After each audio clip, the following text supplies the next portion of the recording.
பிரமா இந்தியா நாடு முழுவதும் நீதிமன்ற கோர்ட்டில் இருக்கிற சட்டங்கள், அரசியல்வாதி ஏற்றின சட்டங்கள், அதுக்கு முன்னாடி ஏற்றின சட்டங்கள் எதுவுமே செல்லாது. நீதி அரசர் கடவுள் போட்டார். இப்போ 10 சட்டம் கொடுப்பார்.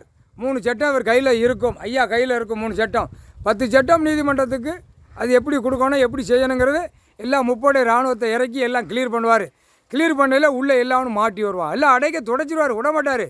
தப்பு செஞ்சுட்டு நீ வீட்டுக்குள்ளே ஓடி மல்லாக்க படுத்து சொகுசாக படுக்கவா அப்படின்ட்டார். பூரா பூமியை பாழாக்கி வச்சுருக்கான். அனைத்து உள்ள கணக்கு எல்லாம் போட்டார்.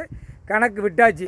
அதனால் சட்டங்கள், அரசியல்வாதி ஏற்றின சட்டங்கள் செல்லாதுன்னு நோட்டீஸ் விட்றப்பா. அவன் கொடியை தூக்கி அங்கங்கே உட்காந்துருப்பான். கொடி அனைத்து தமிழ்நாடு முழுவதும் எந்த கொடி செல்லாது, எல்லா கொடியும் உள்ளே வழக்காடுது. அதே மாதிரி டெல்லியிலே வழக்காடுது. ஊடாலப்பட்ட நாடு எல்லா நீதிமன்றத்திலும் வழக்காடுது. கொடிக்கு செல்லாதுன்னு நோட்டீஸ் விட்றப்பா. கொடி எந்த கொடி செல்லாதுன்னு நோட்டீஸ் விட்றப்பா. போட்டேன் பிரமா நான் கொடுக்கணும்ப்பா. இது மகாராஷ்டிரா கணக்கு. மகாராஷ்டிராலேருந்து தமிழ்நாடு வரைக்கும் கொடுக்கணும். கொடி எந்த கொடி செல்லாதுன்னு நோட்டீஸ் விட்றப்பா. நோட்டீஸ் விட்டுரு, கோர்ட்லேருந்து விட்டுரு. அந்த கொடி கணக்கு வச்சு தூக்குவார். ஒவ்வொருத்தனா கொடியை தூக்கி ஆட்டுதான்ல, உள்ளே தூக்கி ரிவிட் அடிச்சு போடுவார். தப்பு செய்த காடு அந்த கொடி அப்படின்ட்டார். உன் உயிர் வாழ்றதுக்கு முதல் அந்த கேள்வி வைப்பார். அதை நீதி அரசர் கேள்வி வைப்பார். முக்கால் சத்தியம் போட்டாச்சுப்பா. கணக்கு போட்டாச்சு. கொடி செல்லாது நோட்டீஸ் விட்றப்பா. கணக்கு எல்லாம் பயங்கரமாக போடுவார். நோட்டீஸ் விட்ற கணக்கு போடுவார். நோட்டீஸ் விடுறது போட்டாலே நீதி அரசர் கடவுளே போட்டாலே முடிஞ்சு வச்சு.